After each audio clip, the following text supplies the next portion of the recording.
Arriving at Museum Station.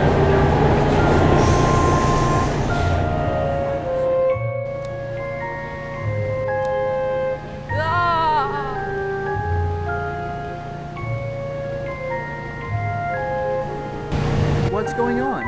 It's inertia. Wait, what? Who are you? I'm the master physicist. I'm here to teach you about the physics of the subway. Oh, okay. What were you saying? Inertia. Newton's first law of motion states that every object in a state of uniform motion tends to remain in that state unless an external force is applied to it. Huh? Objects that are moving like to stay moving. Oh, so... When the train reaches a constant speed, you and the train are both moving at the same speed. However, when the train slows down or accelerates suddenly, the train is moving at a different speed from you. And that's why people fall in the subway, especially if they aren't holding on to something when the train is speeding up or slowing down. Exactly. On that note, I wonder how long it takes the train to speed up and slow down. Excellent question. This is why I always bring a stopwatch with me.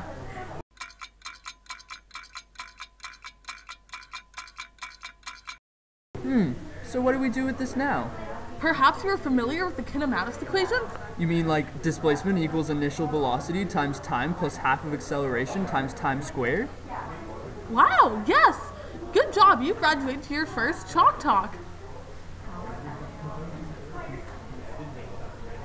Meet my friends, Analyst 1 and Analyst 2. They will take it from here. Using velocity equals acceleration times time, or acceleration equals velocity divided by time, and knowing that the maximum speed reached by these subway cars is 88 kilometers per hour, we can calculate the acceleration at which the subway car goes. Next, using the kinematics equation Kieran mentioned and the acceleration that we just calculated, we can calculate the displacement for which the TTC accelerates. That is so cool. I never knew this stuff about the subway.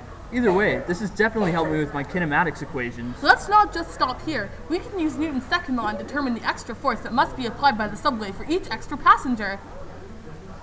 See? Force! Ha ha ha ha! Wow, right again! F equals ma, force equals mass times acceleration. Time! As force equals mass times acceleration, the change in force must equal the change in mass times acceleration. Let's assume that the average person weighs 60 kilograms. This means that the subway needs to use 100.4 newtons extra of energy for every person coming on. Well, I'll definitely remember F equals ma. I'm glad that you will. Any more questions? Wait, if the train is always speeding up and slowing down, what makes it go? What gives it its force? I mean, Newton's first law of motion says that objects that are still like to stay still. What makes them want to move? The answer is energy. All matter has its own potential energy, and this can be converted to other types of energy, as well as transferred from object to object. In any case, energy is simply the ability to make things move. Hey, I've heard of energy before. We always try to save it at home by turning off the lights, but it doesn't look like anything is moving when you look at a light bulb. Actually, there is. Looks like it's time for another Chalk Talk! The electricity that powers your light bulb is actually made up of millions of electrons being pushed to your home by the energy generated at the power plant.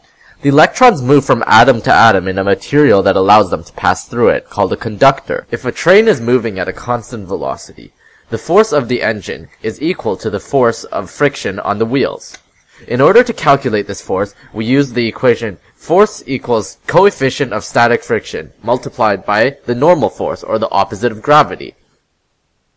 The energy required, or work, is equal to force times parallel distance. We can use this equation to calculate the energy required to move from one station to another. Whoa, that's a lot of energy. That's right. That's why it takes so much energy for the subway to move. Well, Kieran, I hope you enjoyed my physics lesson. Now that we've gone over inertia, kinematics, and energy, are you prepared for your physics test? Wait, how did you know I had a physics test?